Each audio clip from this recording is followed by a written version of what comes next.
Oke, teman-teman tahu nggak kalau sebetulnya nge-YouTube di tahun-tahun belakangan ini atau beberapa tahun belakangan ini, itu rasanya memang agak lebih mudah dari tahun-tahun sebelumnya. Karena dengan adanya fitur short ya, fitur short apalagi short yang dulu ya, bukan tahun yang ini. Short yang dulu itu masih lost teman-teman, ya. Kita upload video biasa aja itu penontonnya bisa sampai puluhan ribu. Beda dengan short yang sekarang. Short yang sekarang itu maksimal mungkin berapa ya, 5.000 aja itu udah agak sulit menurut saya, kecuali konten-konten tertentu. Biasanya konten-konten tertentu yang saya maksud ini, itu adalah konten-konten yang biasanya mengandung unsur-unsur yang kontroversial, ya. Seperti berita-berita terupdate untuk kali ini, untuk sekarang ini maksudnya. Lalu yang kemudian yang kedua adalah drama-dramaan, ya. Ini sudah sering juga saya bilang, karena, dengan kita membuat 2 jenis konten itu, ya, penonton itu akan lebih luas ya, jangkauannya akan lebih luas. Kenapa demikian? Ya karena, kalau kita mengangkat tema-tema kontroversial yang sedang trending sekarang ini, tentu ya banyak orang pengen tahu, ya. Kemudian yang kedua adalah konten drama-dramaan. Seperti kita tahu di Indonesia ini pada umumnya orang-orang itu memang suka dengan konten-konten drama-drama yang berbau drama itu ya bisa seperti sinetron atau mungkin cerita pendek atau mungkin guyonan-guyonan, lelucon-lelucon. Nah, seperti itu lebih cepat berkembang, teman-teman. Kenapa kira-kira ya? Kenapa kok bisa begitu?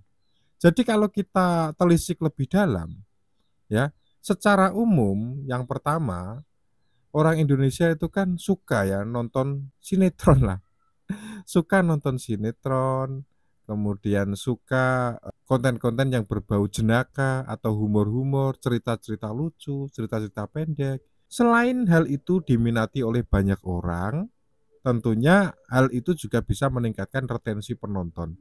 Misalnya konten kita itu konten biasa, konten-konten yang, tidak begitu jelas seperti contohnya konten saya yang ada di channel ini. Itu kan nggak begitu jelas ya, karena ya ngalor ngidul, campur-campur dan sebagainya. Meski sebetulnya niat utama saya ya, saya akan menjadikan ini sebagai satu tema gitu, tapi nyatanya dalam prakteknya, ya ternyata sulit juga.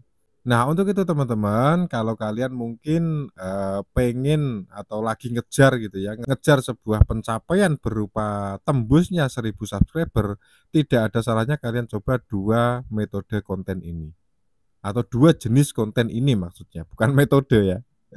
Nah, karena, menurut pengalaman saya juga begitu teman-teman, saya itu juga pernah bikin konten yang ya semi kontroversial lah. Ya, yang berbau kontroversial. Nah, itu cepat sekali naiknya, teman-teman.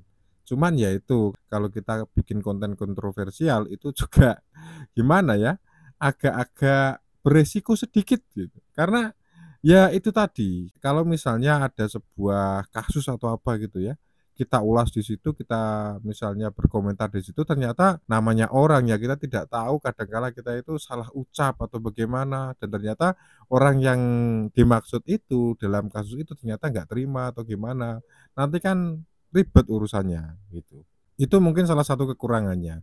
Kemudian kalau konten drama-dramaan, konten cerita-cerita pendek, lucu-lucuan seperti itu kendalanya biasanya ada di skrip atau ribetnya, proses sebelum membuat video itu. Contohnya ya sederhana saja kita bikin skrip, nah itu skripnya itu kita butuh mikir teman-teman, ya. Kita perlu memikirkan konsep ide konten. Meski sebetulnya kita juga bisa saja menjiplak, konten orang lain, kita jiplak dengan versi kita, atau amati tiru modifikasi. Namun mau sampai kapan begitu terus gitu ya. Ibaratnya kalau penyanyi itu sama aja itu penyanyi cover ya, tidak pernah nyiptain lagu tapi cover-nya banyak sekali. Ya kalau kita izin terus, kalau nggak izin, kalau misalnya penciptanya tidak, terima atau bagaimana nanti kan ribet juga urusannya, gitu teman-teman. Nah, mungkin menurut saya sementara 2 itu, ya, jenis konten yang bisa meningkatkan views kita. Kita kembali ke topik yang awal tadi, bahwasanya saya menyebutkan nge-YouTube sekarang itu memang saya rasa jauh lebih mudah daripada zaman dulu. Zaman dulu belum ada short ya, kita apa namanya, bikinnya video panjang dan itu yang sulit itu bukan jam tayangnya teman-teman, tapi mendapatkan subscriber itu juga sulit. Kalau sekarang mungkin kalau kita ngejar subscriber ya kita bikin aja 2 jenis konten tadi dengan membuat video short. 2 jenis konten tadi kita buat video short, itu saya rasa ya kalau misalnya kalian bikin konten dengan 2 jenis itu, saya rasa 1 bulan udah tembus teman-teman 1.000 subscriber.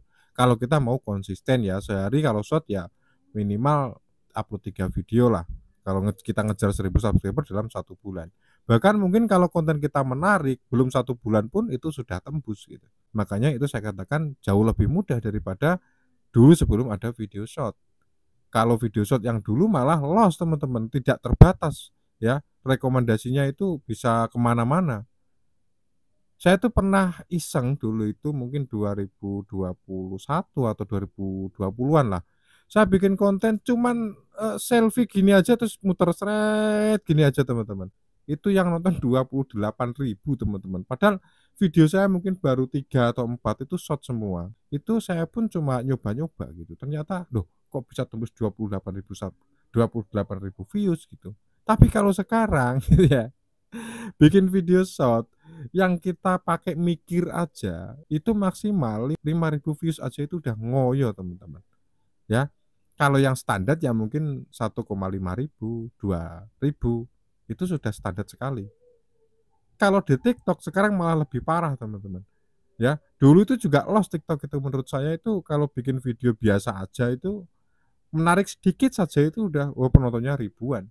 Tapi kalau sekarang rata-rata saya bikin konten pun 200 view aja itu udah mentok gitu ya. Mungkin ya banyak sih teman-teman yang curhat masalah itu, kenapa view TikTok sekarang, cuman mentok di 200 views aja. Banyak yang mengalami seperti itu ternyata. Kalau di short teman-teman yang saya rasakan untuk 2023 ini, short itu sekarang kayaknya ini yang saya alami, karena yang saya alami ya begitu jadi saya ceritakan. Jadi kalau video short itu gimana teman-teman, juga sekarang kayak dipersempit juga. Jadi saya mendapatkan 2.000 views video short itu udah bagus banget gitu. Namun kalau misalnya kita bandingkan dengan yang sebelumnya, tahun-tahun sebelumnya, tahun ini juga terkesan menurut saya jauh lebih mudah daripada tahun-tahun yang telah lalu, tahun lama. Nah, tapi untuk sekarang ini teman-teman, yang agak sulit itu memang jam tayang ya. Saya akui itu jam tayang itu sulit karena ya gimana teman-teman, 4.000 jam tayang itu adalah, syarat yang menurut saya cukup berat ya. Bahkan sampai sekarang pun konten saya ini di channel ini mungkin sudah 6 bulan atau 7 bulan teman-teman. Sudah tanggal 24 Juli ini sudah 7 bulan, persis 7 bulan dan jam tayang saya itu kurang 50-an jam tayang kayaknya. Ya, jadi ya itulah teman-teman 7 bulan bayangin aja nge-YouTube 7 bulan itu belum dapat apa-apa, kita sudah berkorban pikiran, tenaga, kuota tentunya ya. Dan kalau misalnya kita bikin konten liburan atau konten vlog itu juga kita butuh biaya juga, sedangkan hasilnya itu belum ada atau mungkin bisa dikatakan belum pasti ya. Bisa banyak, bisa saja sedikit atau bahkan bisa saja zonk sama sekali.